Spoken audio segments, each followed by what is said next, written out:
Good morning students. Today we are going to discuss the combinations of cell, in which first we will discuss the series combination and then after we will discuss the parallel combination. Here I have made a diagram. In this diagram you can see that cells of EMF capital E and internal resistance small r are connected in series, and they are connected to an external resistance capital R. Now the total EMF of the cell, total EMF of the cells will be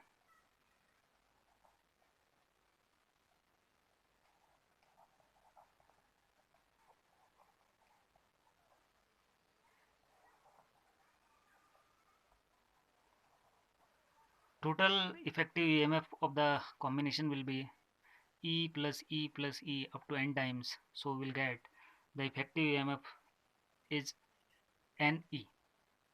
Similarly, total internal resistance R effective will be equal to R plus R plus R up to n times. So we will get N small r. Now this is the total internal resistance, and the external resistance of the circuit is capital R. So the total resistance of cell will be capital R plus N small r.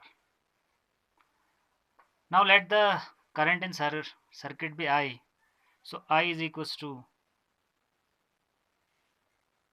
total EMF upon total resistance.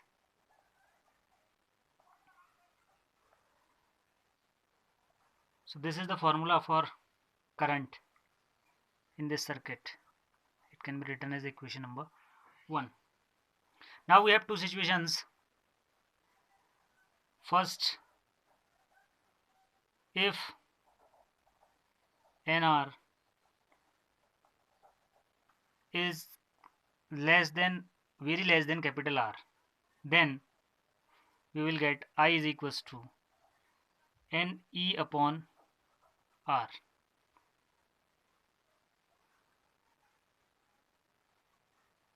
Means when the internal resistance of the connected cell is much smaller than the external resistance, then the cell should be connected in series to obtain a strong current. Now we have another case in which NR is greater than capital R. Then we will get I is equals to NE upon NR, which is equal to E by R. This means if the internal resistance of the connected cells is much larger than the external resistance, then nearly the same current is obtained by n cells as by a single cells. Hence there is no advantage of connecting such cells in series. Now we are going to discuss the parallel combination of cells. Here I have made a diagram. In this combination, the positive pole of all cell is connected to a point and the negative pole to the another point. Let there are n cells. Each of EMF E and internal resistance small r is connected in parallel, as I have made in this diagram. Since all the cells are connected in parallel, then the EMF of the battery will also be E. If the equivalent resistance of the cells be R1, then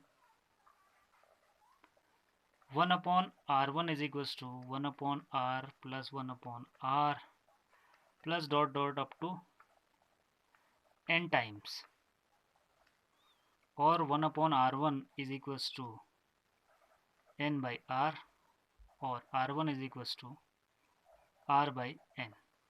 This is the total internal resistance of the cells. Now total resistance of the circuit. Resistance of circuit.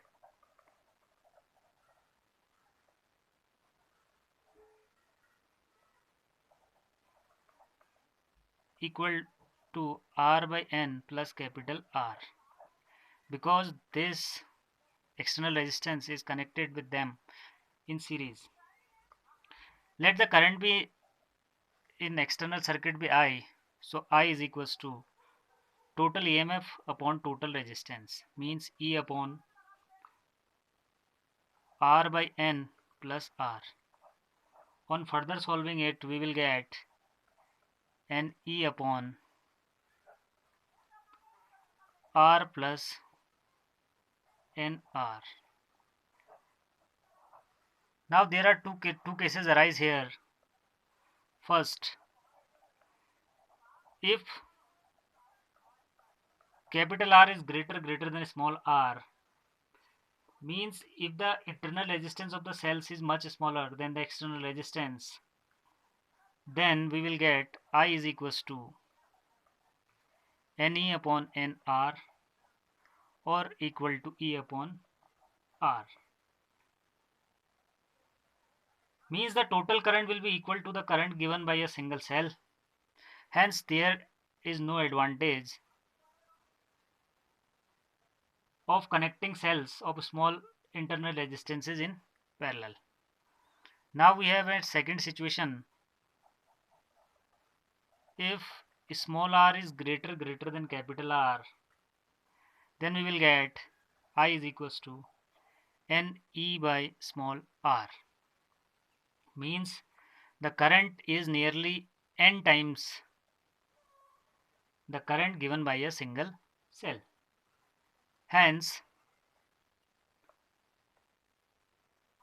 when the internal resistance of cells is much larger than the external resistance, then the cells should be connected in parallel. Means for this we should connect them in parallel.